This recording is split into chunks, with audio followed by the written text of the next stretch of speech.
ஒரு பக்கம் திமுகவும் நாம் தமிழர் கட்சி சீமான் அவர்களும் கொஞ்சம் நெருங்கி வரா மாதிரி நிறைய செய்திகள் வெளியாகிட்டு இருக்கு. விஜயை எதிர்க்கக்கூடிய யாராக இருந்தாலும் திமுகவினுடைய நட்பு சக்தி தான். அம்பாசமுத்திரம் இடைத்தேர்தல் வருகிற பொழுது திமுக வேட்பாளரை நிறுத்தாமல் சீமானை நிறுத்தி சட்டமன்றத்திற்குள் சென்றால் விஜய்க்கு தகுந்த பதிலடி கொடுப்பார் சீமா அப்படின்னு உதயநிதி நம்புறார். திமுக நம்புறார்.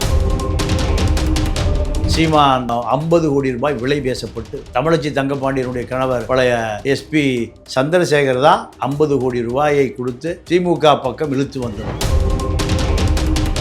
திருமாவளவனை பொறுத்த வரைக்கும் இந்த கூட்டணிக்கு விசுவாசமாக இல்லை, நன்றியோடு இல்லை. இவர் திமுக விசுவாசமாக இருக்கிறார். இதெல்லாம் தாவேக்கா ரசிக்கவில்லை. அதனாலதான் இவர் எப்ப வேணாலும் திமுக பக்கம் போயிடுவாருன்னு நினைக்கிறாங்க. திருமாவளவன் இப்ப இடையில கூட திமுக பாஜகவோட கூட்டணி வைக்கிறதுக்கான வாய்ப்பு இருக்குன்னு திமுக கடுமையா விமர்சனம் பண்ணும்பொழுது எப்படி மறுபடியும் திமுகவோட நட்புறவோட திருமாவளவன் இருப்பாரு அப்படின்னு ஒரு கேள்வி இருக்கு. திமுகவும் இந்த ஆட்சி எப்படியாவது கவிழ்க்கணும், குதிரை பேரம் நடத்தி இந்த ஆட்சி எப்படியாவது கவுத்தரணும்னு பல கோடிகளை வைத்துக்கொண்டு செந்தில் பாலாஜி ஊடகவியலாளர்களை விலைக்கு வாங்கி அவர்கள் மூலம் ஒரு பெரிய பேரம் நடந்து கொண்டிருக்கிறது. அரசியல்ல தனித்துவமா தெரியறதுக்காக திரும்ப இதெல்லாம் செய்யறாருன்ற ஒரு குற்றச்சாட்டு அவர் மேல வைக்கிறாங்களே. இப்ப விசிகா சக்தி இழந்து போச்சு. விசிகாவை பொறுத்த வரைக்கும் கட்சி தொண்டர்களும் விசில் சின்னத்துக்கு போயிட்டு. பாமகவுக்கு அந்த அளவுக்கு செல்வாக்கு இருக்கா? ஏன்னா அவங்க கட்சிக்குள்ளேயே நிறைய முரண்பாடுகள் இருக்கு. விசிகா தலித் வாக்கு வங்கி ஒரு பலமான வாக்கு வங்கி. ஆனா தாவேக்காக இப்ப என்ன தேவைன்னா வாக்கு வங்கி தேவையில்லை, சட்டமன்ற உறுப்பினர்கள்.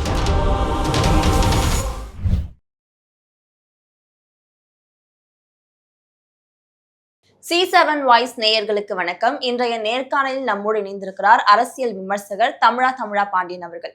வணக்கம். வணக்கம் சார். அரசியல் கூட்டணி எப்படி மாறும் அப்படின்னு நிறைய விமர்சனங்கள் முன் வச்சுட்டு இருக்காங்க. இப்ப பாமக தாவேக்காவோட நெருங்கி வருது, கூட்டணிக்குள்ள வரதுக்கான வாய்ப்பு இருக்கு அப்படின்னு சொல்லப்படுது. என்ன நடந்துட்டு இருக்கு சார்? இல்லை, இப்போ திருமாவளவனை பொறுத்த வரைக்கும் இந்த கூட்டணிக்கு விசுவாசமாக இல்லை, நன்றியோடு இல்லை. இவர் திமுக விசுவாசமாக இருக்கிறார். திமுகவின் பக்கம் எப்பொழுது வேண்டுமானாலும் திமுக பக்கம் சாய்ந்து விடுவார். இந்த சந்தேகம் தாவேக்காவுக்கு வந்த பிறகு தாவேக்கா அதற்கு ஒரு மாற்று ஏற்பாடை செய்திருக்கிறது.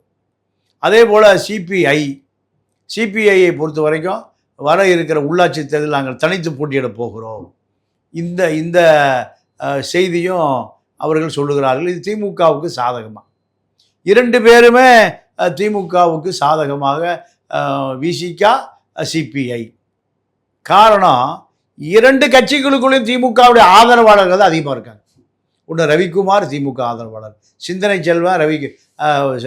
செல்வன் திமுக ஆதரவாளர், SS பாலாஜி திமுக ஆதரவாளர், ஆளூர் ஷானவாஸ் திமுக ஆதரவாளர்கள். இப்படித்தான் ரவிக்குமார் அவர் திமுக ஆதரவாளர்.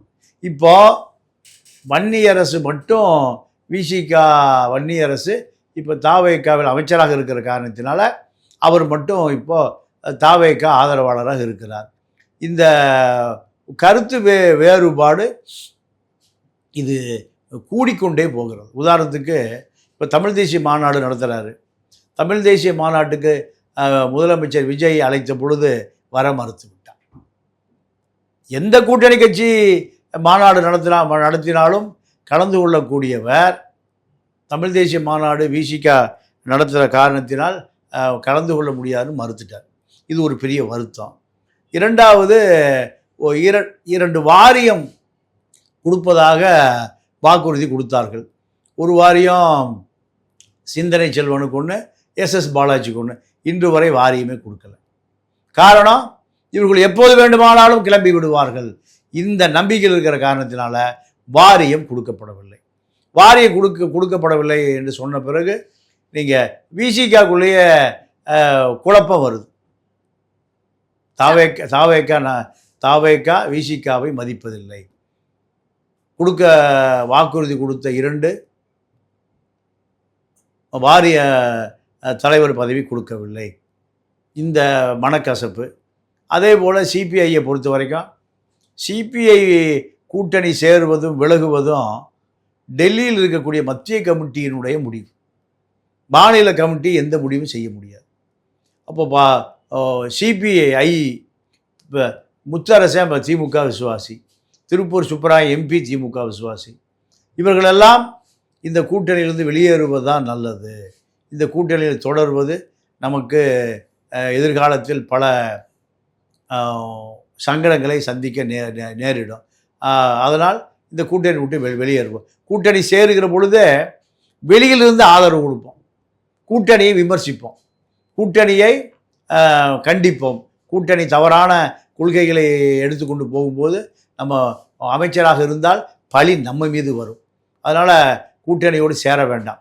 இப்போ கோயில் நிலம் 100 கோடி ரூபாய் நிலம் 2 கோடி ரூபாய்க்கு விற்கப்பட்டிருக்கு.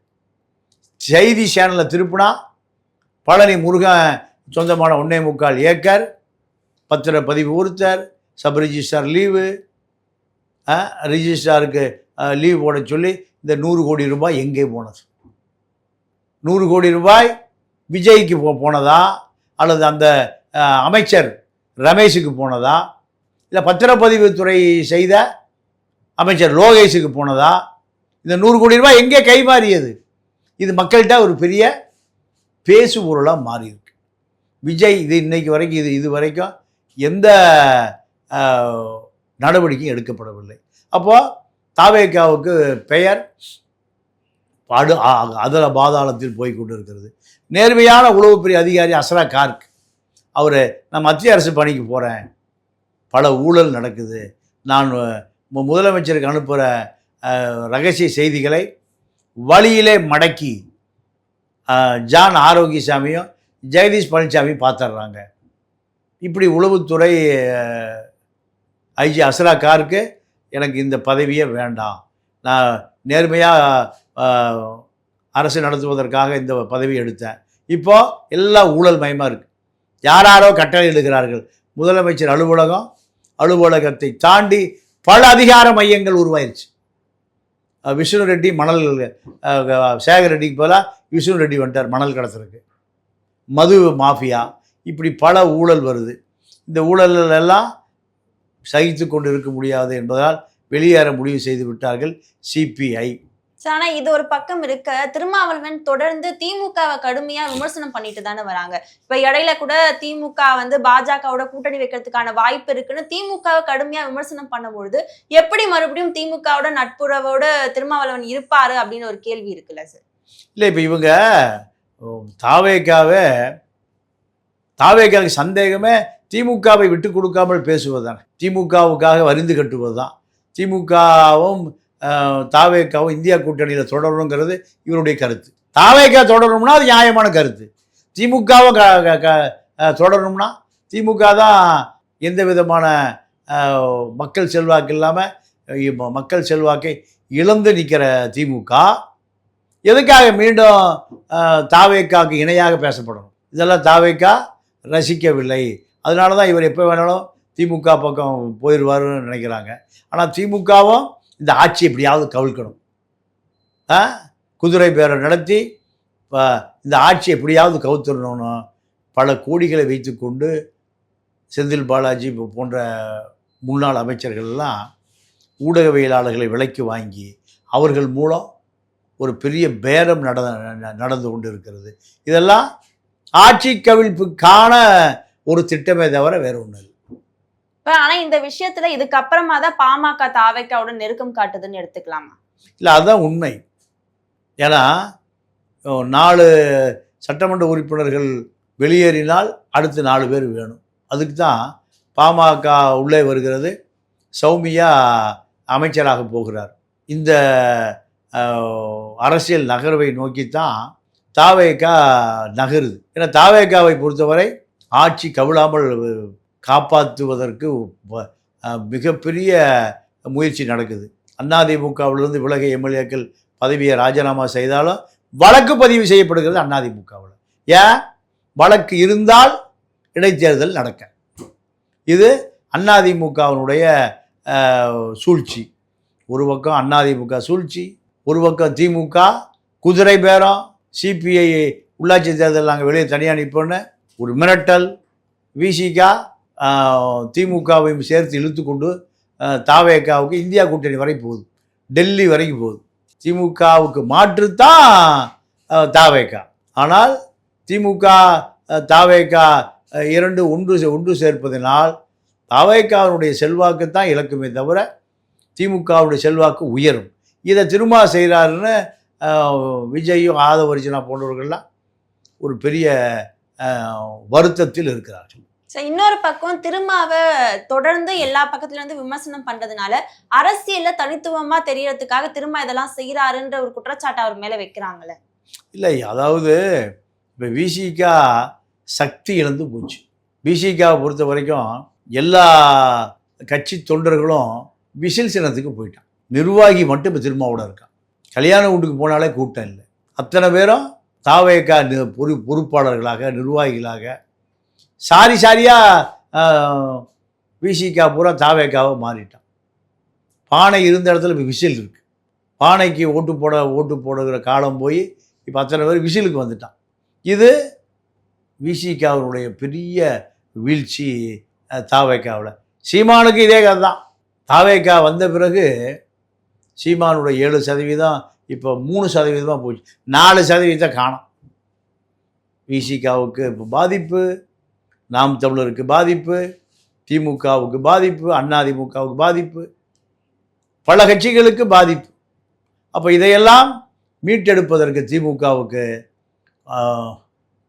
தாவேக்கா கூட்டணிக்கு போன காங்கிரஸ், சிபிஐ, சிபிஎம், விசிகா இப்படி அத்தனை பேர் மீட்டெடுத்தால்தான் காங்கிரஸ் உட்பட பாஜக எதிர்ப்பாளர்களை திமுக திரும்ப எடுத்தால் மட்டும்தான் முஸ்லீம், கிறித்துவ, தலித் வாக்குகளை மீண்டும் எடுக்க முடியும். அப்படி எடுப்பதினால்தான் ஒரு 16-17% வாக்குகளை மீளப் பெற முடியும். அதற்கான முயற்சியில் திமுக கடுமையாக முயற்சி செய்து கொண்டு இருக்கிறது. அப்படி இருக்கும் பொழுது இப்ப திருமாவளவன் செயலிழந்து செல்வாக்கு இழந்து போறாரு அப்படின்னா பாமகவுக்கு அந்த அளவுக்கு செல்வாக்கு இருக்கா? ஏன்னா அவங்க கட்சிக்குள்ளேயே நிறைய முரண்பாடுகள் இருக்கு. இப்ப அப்பாவும் பிள்ளையும் ஒன்னா இணைஞ்சிட்டாலுமே இருக்கு ஏற்கனவே ராமதாஸ் ஐயாவுடைய ஆதரவாளர்களா இருந்தவங்க இப்ப ஒரு கேள்விக்குறிக்கா உள்ளாகுறாங்க. சோ இந்த நிலையில எப்படி பாமக ஒரு பலமான ஒரு சூழ்நிலை இருக்குன்னு எடுத்துக்க முடியும்? இல்லை, பாமகவுடைய வாக்கு வங்கியை விசிகா போல ஒரு பலமான வாக்கு வங்கி இல்லை. விசிகா தலித் வாக்கு வங்கி ஒரு பலமான வாக்கு வங்கி. ஆனால் தாவேக்காக்கு இப்போ என்ன தேவைன்னா வாக்கு வங்கி தேவையில்லை, சட்டமன்ற உறுப்பினர்கள் தேவை. இந்த 4 சிபிஐ விசிகா 4 போச்சுன்னா 4 வந்தால் ஆட்சியை தக்க வச்சிடலாம், அதிகாரத்தை தக்க வச்சிடலாம். அதுதான் இப்போ அவர்களுக்கு ரெடிமேடாக தேவைப்படுகிறது. 4 சட்டமன்ற உறுப்பினர்களுடைய தயவு தான். நம்பிக்கை வாக்கெடுப்பு திமுக 6 மாதத்தில், இப்போ 2 மாதம் ஆச்சு, இன்னும் 4 மாதத்தில் நம்பிக்கை வாக்கெடுப்பு கொண்டு வந்தால் விசிகாவும் சிபிஐயும் அந்த வாக்கெடுப்பு தாவேக்காவுக்கு ஆதரிக்கலைன்னா பாமக ஆதரிக்கும். 4 சட்டமன்ற உறுப்பினர்கள் போன முறை அதிமுக கூட்டணிக்கு ஓட்டு போட்டாங்க. இப்போ தாவேக்கா கூட்டணிக்கு வாக்களிப்பார்கள். வாக்களிக்க வைக்க வேண்டும் என்பதுதான் அதோடு முடிஞ்சு போச்சு. எதிர்கால திட்டம், உள்ளாட்சி தேர்தலோ, சட்டமன்ற உறுப்பினரோ, நாடாளுமன்ற, அதெல்லாம் கவலை இல்லை. இப்போ ஆட்சியை தக்க வைப்பதற்கு 4 சட்டமன்ற உறுப்பினர்கள் தேவைப்படுகிறார்கள். அதுதான் இந்த நிலையில இப்ப ஒரு பக்கம் திமுகவும் நாம் தமிழர் கட்சி சீமான் அவர்களும் கொஞ்சம் நெருங்கி வரா மாதிரி நிறைய செய்திகள் வெளியாகிட்டு இருக்கு. திருமண நிகழ்ச்சிகளை 2 பேர் பேசுறாங்க. இது எல்லாமே ஒற்று வச்சு பேசிட்டு இருக்காங்க. இதை எப்படி எடுத்துக்கிறது சார்? இப்போ திமுகவுக்கு விஜயை எதிர்க்கக்கூடிய யாராக இருந்தாலும் திமுகவினுடைய நட்பு சக்தி தான். சீமானும் சாட்டையும் தான் இப்போ பிரதான எதிர்க்கட்சி வேலை செய்கிறாங்க. அம்பாசமுத்திரம் இடைத்தேர்தல் வருகிற பொழுது திமுக வேட்பாளரை நிறுத்தாமல் சீமானை நிறுத்தி சட்டமன்றத்துக்குள் திமுக அணி சார்பாக நாம் தமிழர் சீமான் சட்டமன்றத்திற்குள் சென்றால் விஜய்க்கு தகுந்த பதிலடி கொடுப்பார் சீமா அப்படின்னு உதயநிதி நம்புறார், திமுக நம்புது. அதற்காக சீமான் 50 கோடி ரூபாய் விலை பேசப்பட்டு தமிழச்சி தங்கப்பாண்டியனுடைய கணவர் பழைய எஸ்பி சந்திரசேகர் தான் 50 கோடி ரூபாயை கொடுத்து திமுக பக்கம் இழுத்து வந்தவர். திமுகவுக்காக இப்போ அதிமுகவுக்காக இலை மலர்ந்தால் ஈழம் மலர்னு 10 வருஷம் கத்திட்டு இருந்தார். மாதம் 2 கோடி ரூபா கார்பரேஷன்லேருந்து கொடுத்தாங்க. இப்போ இதே போல் 50 கோடி ரூபா கொடுக்கப்பட்டிருக்கு. சூப்பர். சாட்டை போடுற ஷூவே 1 லட்ச ரூபா, 20 கோடி ரூபாய்க்கு சொந்த கட்டடம் வாங்கியிருக்காரு அண்ணா நகரில். இதெல்லாம் திமுகவினுடைய சோபா அரசியல் தான். திமுகவுடைய சோபா அரசியல். ஆமாம் ஆமாம். ஓகே சார், தொடர்ந்து பல்வேறு அரசியல் தகவல்களை பகிர்ந்து கொண்டதுக்கு நன்றி. நன்றி, வணக்கம்.